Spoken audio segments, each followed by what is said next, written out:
दोस्तों, इस समय नीट और उससे जुड़े हुए फ्रॉड्स की खबरें जोरों पर हैं। बहुत सी जगहों से पेपर लीक की खबरें भी सामने आई हैं। अलग अलग खबरों में दावा किया जा रहा है कि नीट एग्जाम लीक के लिए एक बच्चे से 30 से 50 लाख रुपए तक की रिश्वत ली गई। अब इसकी जांच सीबीआई ने अपने हाथ में ले ली है। ये न केवल उन 23 लाख बच्चों के भविष्य के साथ खिलवाड़ है जिन्होंने सालों तक मेहनत की है इस एग्जाम के लिए, बल्कि इस बाकी एग्जाम जैसे कि यूपीएससी, जेईई से भी लोगों का भरोसा कम करता है, जो कि काफी खतरनाक बात है। दोस्तों, नीट यानी कि national eligibility cum entrance test, जो हर साल कंडक्ट किया जाता है by the NTA, national testing agency, MBBS, dental और आयुष के अंडर ग्रेजुएट्स के लिए। दोस्तों, नीट को 2012 में इंट्रोड्यूस किया गया था। इससे पहले AIPMT हुआ करता था, All India pre medical test, जिसे सीबीएसई के द्वारा कंडक्ट किया जाता था। कुछ राज्य और संस्थान अपना अलग से प्री मेडिकल टेस्ट भी लिया करते थे।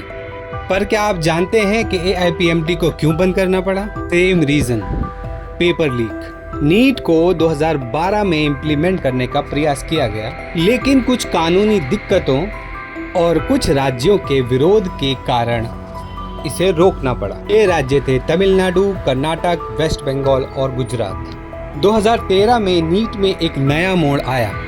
2013 में सुप्रीम कोर्ट ने नीट को खारिज कर दिया, ये कहते हुए कि MCI यानी मेडिकल काउंसिल ऑफ इंडिया को ये टेस्ट कराने का अधिकार नहीं है। एक लंबी सुनवाई के बाद 2016 में सुप्रीम कोर्ट ने अपने ही फैसले को पलट दिया और अपने फैसले में कहा कि नीट भारत में मेडिकल कोर्सों के लिए एकमात्र प्रवेश परीक्षा होगी। ये न्यूज़ देखिए। इसके बाद 2017 से नीट MBBS और BDS कोर्सों के लिए एकमात्र प्रवेश परीक्षा बन गई।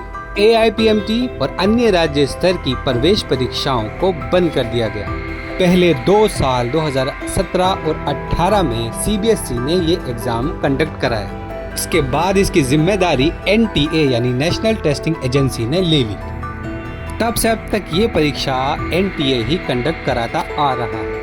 हाल की लीक की खबरों की वजह से अब NTA पर कई सवाल खड़े हो रहे हैं। CBI इस केस की जांच कर रही है।